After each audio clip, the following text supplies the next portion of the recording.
At 35, 0 feet, Martha's water broke. She was 9 months pregnant. Fleeing the husband who swore he'd never let her go, trapped in a narrow metal tube with nowhere to run, her world was about to change forever. The sound of shattering glass still echoed in Martha's ears as she sat frozen in the airport terminal, her hands trembling against her swollen belly. 40 years old, 9 months pregnant, and finally free from the man who had controlled her every breath for 15 years.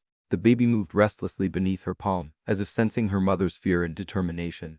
She could still hear the uneven thud of Marcus's boots against the kitchen floor from that final night, each step growing closer as she packed her suitcase in the closet. The divorce papers had been served that morning, and his rage had exploded like a storm. She'd learned to read the signs over the years, the quiet voice that came before the shouting, the way his eyes darkened when he was truly angry. This time, she hadn't waited for the plate to fly. She'd grabbed what little she could carry and run. A flight attendant's voice crackled over the intercom, announcing the final boarding call for Flight 287 to Chicago. Martha gathered her courage and her worn leather purse, moving carefully through the crowded terminal. Every uniformed figure made her flinch, reminded her of Marcus's brother, a police officer who had turned a blind eye to her pleas for help.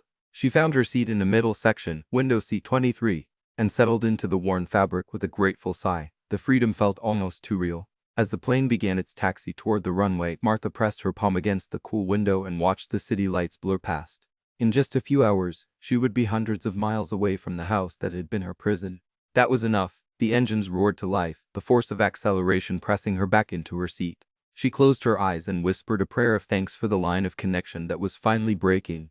But deep down, a part of her knew that freedom wouldn't come easily. Not with the baby coming soon, not with no plan for where to go when they landed. The baby shifted again, a gentle but insistent nudge against her ribs. She rubbed the spot gently. "We just have to make it there," she murmured, one step at a time. She didn't know that in just a few hours, those steps would lead her to an unexpected hero who would change both their lives forever.